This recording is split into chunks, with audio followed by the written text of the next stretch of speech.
इंसानी जिंदगी में 15 से 30 साल का जो अरसा है, इट्स अ गोल्डन एरा। ये एक सुनहरा दौर है। You make friends, you lose them, you make mistakes, you correct them, you fall, fail, learn, realise, you hit reality. दोस्त बनते हैं, छूट जाते हैं, आप सीखते हैं, गिरते हैं, हारते हैं, हकीकत का आपको पता चलता है। और ये मोस्ट वरीसम पीरियड भी है। इसमें आपने बहुत कुछ करना होता है। आपके वालिदैन बूढ़े हो रहे होते हैं, नया पार्टनर तलाश करना है, जो ख्वाब देखे थे उनको पीछा करना है, डिग्री मिल रही होती है, यूनिवर्सिटी लाइफ से प्रैक्टिकल लाइफ में आना होता है। तो कुछ चीज़ों का ख़ास ख्याल रखना है आपने। जो पहाड़ आप अपनी कमर पे उठाए चल रहे हैं ना, इनको कमर पे नहीं उठाना था, इनके ऊपर चढ़ के इनको सर करना था। बहुत से लोग गोल नहीं बनाते, आप इन लोगों जैसे ना होना, गोल बनाना। रोजाना का गोल, हफ्ते बाद, महीने बाद और 5 साल बाद मैं क्या होऊंगा, इस सब को लिख लेना। आप जो भी बनना चाहते हैं उसके लिए सख्त मेहनत, सही सिमत में, सही डायरेक्शन में, सही लोगों और सही रहनुमाई के साथ बहुत जरूरी है। याद रखिए, लाइफ इज सीरियस। जिंदगी संजीदा लेने वाली चीज है। Future is serious. कुछ सवाल बड़े अहम है आपकी जिंदगी में। कमाई कहां से आएगी, किन किन जराए से आएगी, मेरे मुस्तकबिल में जो इम्तिहानात आएंगे उसको किस तरह मैं सर करूंगा। So greatness is never given, it is earned those who are willing to pay the price. जीत कोई हादसा नहीं है, it is rented and rent is due every day. जीत किराए पर मिलती है और इसका किराया रोज देना होता है, कुर्बानी की सूरत में, सख्त मेहनत की सूरत में। You should not just accept your life, you must lead it. जिंदगी में जो कुछ हो रहा है बस उसको आप मानते चले जा रहे हैं। हालांकि बहुत कुछ ऐसा था जो आपके कंट्रोल में था, लेकिन वो कुछ करने के लिए सख्त मेहनत चाहिए थी ना। आपके पास वसाइल भी हैं और अगर आप उनको बरूए कार ले आए तो अपनी जिंदगी में बहुत बड़ी ट्रांसफॉर्मेशन, बहुत बड़ी तब्दीली ला सकते हैं। देखिए, पहाड़ी पे चढ़ना हो ना तो ये कोई एक्सीडेंट नहीं होता, बल्कि चढ़ने के लिए मेहनत होती है बहुत ज्यादा। हाँ, अगर नीचे गिरना हो तो फिर अपने आप को खुला छोड़ दे, घसीटते हुए नीचे आ जाएंगे।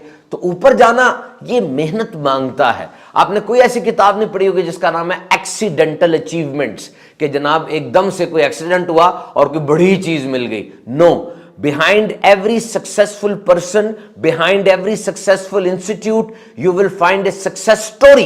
जितने भी कामयाब लोग हैं, जितने भी कामयाब इदारे हैं, जाएं देखें कामयाबी कैसे मिली इनको।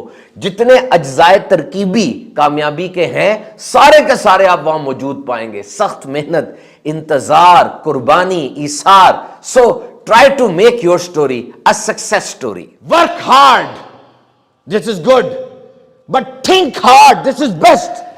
सख्त मेहनत करो लेकिन गहराई में जाके सोचना ना छोड़ो। आप सब कहीं ना कहीं मुलाजिम होंगे, कारोबार करते होंगे। मुझे एक बात का जवाब दे, कंपनी वही है, उस कंपनी में 2 लोग मुलाजिम हैं, एक की तनख्वाह 3 लाख है, एक की 50,000 है। दोनों की उम्र भी एक जैसी है, यूनिवर्सिटी भी एक जैसी है, दोनों के उस्ताद भी एक जितने हैं और दोनों की फैमिली बैकग्राउंड भी एक जैसी है और दोनों को मसाइल भी वही है। लाहौर की गर्मी है, लाहौर का मौसम है, लाहौर की ट्रैफिक है। क्या वजह है कि एक बंदा 30,000 कमा रहा है, 3 लाख कमा रहा है? It means that you are not paid for the time you bring in, you are paid for the value you bring इन।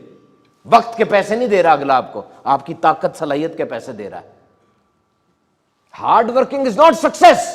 सख्त मेहनत कामयाबी नहीं है। कामयाब आदमी वो है जो सख्त मेहनत को कामयाबी में बदलना जानता है। This is the key to success.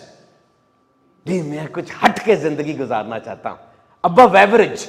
मेरी तनख्वाह कुछ हटके होनी चाहिए, मेरे रिजल्ट्स कुछ हटके होने चाहिए। तो याद रखो, अगर हटकर तनख्वाह चाहते हो ना तो बाकी काम भी हटकर करने पड़ेंगे, मेहनत भी हटकर करनी पड़ेगी, मुस्कुराहट भी तुम्हारी कुछ हटकर होनी चाहिए, तुम्हारा हाथ मिलाने का अंदाज भी कुछ हटकर होना चाहिए। Don't give significant time to insignificant things. ज्यादा वक्त छोटी छोटी चीजों को ना दो, ज्यादा वक्त बड़ी चीजों को दो। If you want to be healthy, study health.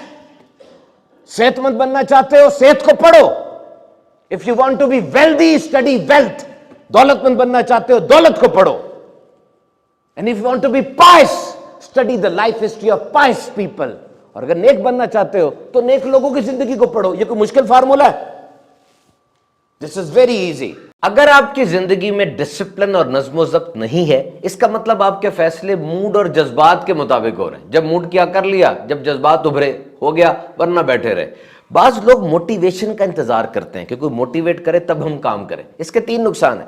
Number 1, ایسے لوگوں کی زندگی میں جب کوئی اپرچونٹی, کوئی اچھا موقع آتا ہے, ہو سکتا ہے وہ اس سے فائدہ نہ اٹھا سکے, کیونکہ اگر وہ اس موقع کے وقت موٹیویٹڈ نہیں ہے تو پھر وہ بیٹھے رہ جائیں گے, موقع کوئی اور اویل کر لے گا. نمبر 2, جب ان کی زندگی میں کوئی بڑا حادثہ یا سانحہ ہوتا ہے, یہ بالکل ہی بیٹھ جاتے ہیں. اور نمبر 3, جس جگہ سے موٹیویشن آ رہی ہے, سورس آف موٹیویشن, اگر وہ نہ رہا تو پھر یہ بھی کسی کام کے نہ رہے. تو کیا ہونا چاہیے؟ ڈسپلن. ڈسپلن, نظم و ضبط. یاد رکھیے انسانی زندگی میں دا موسٹ پاورفل تھنگ وہ کیا ہے؟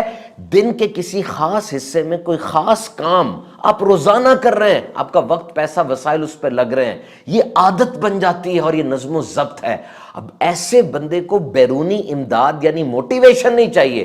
گھر میں جیسا مرضی بڑا سانحہ حادثہ ہوتا رہے, اس کے جسم کو تو عادت پڑ چکی ہے, اس نے تو کام کرنا ہی کرنا ہے. نتیجہ مل رہا ہے کام کرے گا, نتیجہ نہیں مل رہا کام کرے گا, نتیجہ تھوڑا مل رہا ہے پھر بھی کام کرے گا. اور یہ جتنی بڑی کامیابیاں آپ کو نظر آتی ہیں, سمندر کے سینے کو چیر کے پل بن جاتے ہیں, بیماریوں کی دوائیاں, ویکسینیشن ایجاد ہو جاتی ہیں, اور یہ جو بڑے لوگوں کی زندگیاں ہیں, آپ کے خیال میں یہ کیسے کام ہو گئے؟ یہ ڈسپلن اور نظم و ضبط ہے.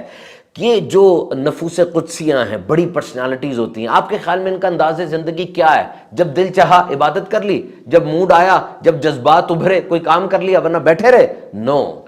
Daily with consistency, this is the key of success. So discipline, no. Self discipline, no. Consistent self discipline, نظم و ضبط, ذاتی نظم و ضبط, مستقل کام. دیکھیے نظم و ضبط یہ کہاں سے آئے گا؟ یہ کوئی ٹیکا تو نہیں ہے, کوئی گولی تو نہیں ہے ٹیبلٹ کے صبح اٹھ کے آپ کھائیں گے تو آپ کی زندگی میں نظم و ضبط آ جائے گا. Just always willing to take a new step.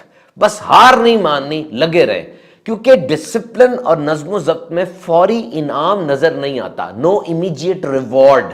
بس 9 دفعہ آپ نے قدم اٹھایا, 9 دفعہ آپ ہار گئے, 10واں قدم بھی ضرور اٹھانا ہے, کیونکہ 9 قدم آپ کو جیت کے قریب لا چکے ہیں. And remember, all disciplines are interrelated. یہ چھوٹی عادت بڑی عادت کوئی نہیں ہوتی. Every new discipline affects the rest. ایک کوئی چھوٹی عادت میں نظم و ضبط پیدا کر لیں, باقی سب کچھ سیٹ ہونا شروع ہو جاتا ہے. آپ واک کرنا شروع کر دیں, ہو سکتا ہے واک کی عادت جب شروع ہو آپ سیب کھانا بھی روزانہ شروع کر دیں. سیب کھانے کے بعد وقت کی پابندی بھی آپ کی ذات میں آ جائے. روزانہ برش کر رہے ہیں آپ, روزانہ مسواک شریف کر رہے ہیں آپ, اور پھر اپنے کاموں کو لکھنے کی عادت بنا رہے ہیں آپ, تو ایک چیز کو سیٹ کر لیں, اس کا اثر پوری زندگی پر ہونا شروع ہوگا. اور آپ یہ جو پوچھتے ہیں کہ کانفیڈنس اور خود اعتمادی کیسے آئے گی, کوئی بڑا فارمولا نہیں ہے, کوئی بڑی کلاسز دینے کی ضرورت نہیں ہے. Just one thing, start a discipline and stick to it. بس کسی کام میں نظم و ضبط بنا لیں اور اس میں قائم استقامت کے ساتھ رہیں, پہاڑ جیسا حوصلہ آپ کے اندر آ جائے گا.